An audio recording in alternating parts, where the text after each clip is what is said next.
Imagine editing your videos with premium tools, cinematic effects, AI captions, background remover, and advanced transitions without paying anything.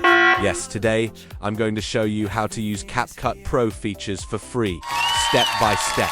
Many creators don't know this trick, and some are paying monthly when they actually don't need to.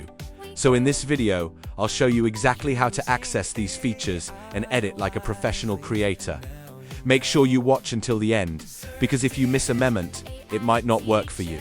Before we begin, welcome to Sir David, the AI teacher, where I teach simple AI tools and creator tutorials for beginners and content creators. If you want to learn AI tools, video editing, YouTube growth, and digital creator skills, make sure you subscribe and turn on notifications because I upload tutorials like this regularly. Now let's get started. The first step is to open CapCut on your computer. If you don't have it yet, simply go to the official CapCut website and download the desktop version. Once installed, open the application and click Create New Project.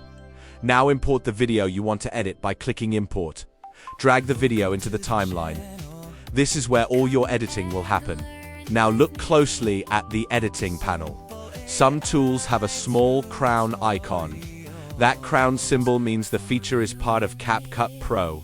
These may include advanced transitions, AI captions, background remover, premium filters, special visual effects. If you use these features without paying, you won't be able to download your project. But there is a way to use these features and still be able to download your project. Here's the trick smart creators use. First, highlight your entire project timeline. Once everything is selected, right-click on the timeline and choose Create Compound Clip. This will group your entire project into a single clip, making it easier for CapCut to process the effects. You can rename the compound clip something simple like Project Export so it's easier to find later. Next, go to the Video Settings panel. Scroll down until you locate Motion Blur.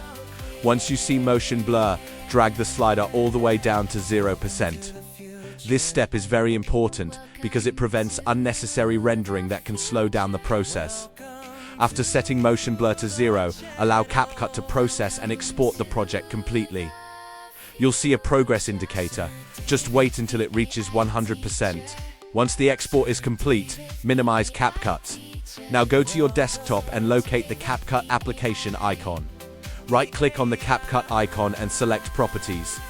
Inside the Properties window, look for the User Data folder. Open that section and scroll down until you find a folder called Motion Blur Cache. This folder stores the fully exported version of your processed project. Inside the Motion Blur Cache folder, you'll see the rendered project file. At this point, simply rename the file to something clear and recognizable. For example, Final CapCut Project or CapCut Export Video. Then copy the file and paste it wherever you want to store or use it, whether that's your desktop, external drive, or another editing project. And that's how you can use CapCut like a professional creator, even without paying for Pro. If this tutorial helped you, please like the video and subscribe to the channel. And if you want to learn how to create scroll-stopping YouTube thumbnails using Canva, check the tutorial I posted on this channel. Thank you for watching, and I'll see you in the next video. Welcome to the channel. Come and learn with me. Simple AI tutorials.